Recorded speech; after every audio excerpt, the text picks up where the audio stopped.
Hi, welcome to ಕನಸು channel.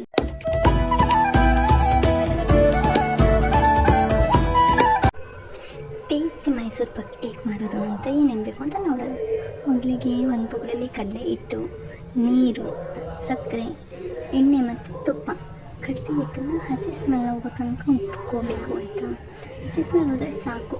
ಅದಾದಮೇಲೆ ಒಂದು ಪ್ಲೇಟಿಗೆ ಅದು ಆರಲಿ ಅಂತ ಅದನ್ನು ಸ್ವಲ್ಪ ಹಾರಾಡ್ದಂಗೆ ಇಡಬೇಕು. ಅದು ಆರಬೇಕಲ್ಲ, ಅದಕ್ಕೆ ಅದು ಆರೋ ಅಷ್ಟರಲ್ಲಿ ನಾವೀಗ ಸಕ್ಕರೆ ಮತ್ತು ನೀರನ್ನು ಹಾಕಿ ಕರಗಿಸ್ಕೊಳ್ಳೋಣ. ಆಯಿತಾ? ನೀವು ಒಂದು ಬೌಲ್ ಸಕ್ಕರೆ ತೊಗೊಂಡಿದ್ರೆ ಮುಕ್ಕಾಲು ಬೌಲ್ ನೀರು ಇರಬೇಕು.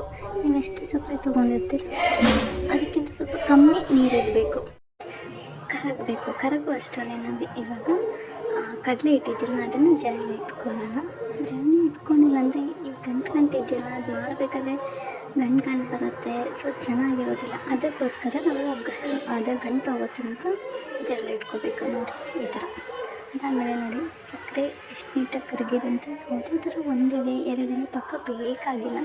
ಜಸ್ಟ್ ಸಕ್ಕರೆ ಕರಗಿದ್ರೆ ಸಾಕು. ನೋಡಿ ಕರಗಿದೆ, ಆಫ್ ಮಾಡಿದ್ದೀನಿ ಗ್ಯಾಸು. ನೆಕ್ಸ್ಟು ಮಾಲ್ಟ್ಗೆ ತುಪ್ಪನ ಇಟ್ಕೊಳ್ತಾ ಇದ್ದೀನಿ, ಯಾಕಂದರೆ ಆಮೇಲೆ ಆಗೋದಿಲ್ಲ. ಅದಕ್ಕೋಸ್ಕರ ನಾನು ಇಲ್ಲೇ ಈ ಥರ ನೀಟಾಗಿ ಮಾಡಿಟ್ಕೊಂಡಿರ್ತೀನಿ. ನೆಕ್ಸ್ಟು ತುಪ್ಪ ಮತ್ತು ಎಣ್ಣೆನ ಕಾಯ್ಸೋಕೆ ಇದ್ದೀನಿ, ಯಾಕಂದರೆ ಅದು ಬಿಸಿ ಇರಬೇಕು, ಅದಕ್ಕೋಸ್ಕರ. ಅದಾದಮೇಲೆ ಕಡಲೆ ಹಿಟ್ಟು ಮತ್ತು ಸಕ್ಕರೆ ಕರಗಿಸಿದ್ವಲ್ಲ, ಆ ಎರಡನ್ನೂ ಮಿಕ್ಸ್ ಮಾಡಬೇಕು. ಮಿಕ್ಸ್ ಮಾಡ್ತಾ ಹೋಗಬೇಕು. ತುಂಬ ನೀಟಾಗಿ ಮಿಕ್ಸ್ ಮಾಡಬೇಕು. ನಿಮಗೆ ಅನಿಸುತ್ತೆ ಗಂಟು ಬರುತ್ತೆ ಅಂತ, ಬಟ್ ಯಾವುದೇ ಥರ ಗಂಟು ಬರೋದಿಲ್ಲ. ನೀವು ಜರಡಿ ಇಡ್ತಿಲ್ಲ ಅಂದರೆ ಮಾತ್ರ ಗಂಟು ಬರುತ್ತೆ. ಜರಡಿ ಹಿಡಿದ್ರೆ ಗಂಟು ಬರೋಲ್ಲ. ನೋಡಿ ಎಷ್ಟು ನೀಟಾಗಿ ನೈಸ್ ಆಯಿತು. ನೆಕ್ಸ್ಟ್ ಇದಕ್ಕೆ ಬಿಸಿ ಎಣ್ಣೆ ತುಪ್ಪ ಕಾಯಿಸಿಟ್ಟಿರ್ತೀರಲ್ಲ, ಸೊ ಅದನ್ನು ಹಾಕ್ಕೋಬೇಕು. ಅದು ಹಾಕ್ತಾನೆ ಈ ಥರ ಮಾಡಬೇಕು. ಈ ಥರ, ಯಾಕಂದರೆ ಬಿಸಿ ಎಣ್ಣೆ ಹಾಕಿದಷ್ಟು ಈ ಕಡಲೆ ಇಟ್ಟಿದ್ದಿಲ್ಲ, ಅದು ಕಡಲೆ ಹಿಟ್ಟು ಹಾಳ್ತಾ ಬರುತ್ತೆ. ಅದಕ್ಕೆ ನಾವು ಬಿಸಿ ತುಪ್ಪ ಎಣ್ಣೆನೇ ಹಾಕಬೇಕು. ತುಪ್ಪನೂ ಹಾಕಬೇಕು ಅಂತ ಏನಿಲ್ಲ, ಎಣ್ಣೆ ಹಾಕಿದ್ರೂ ನಡೆಯುತ್ತೆ.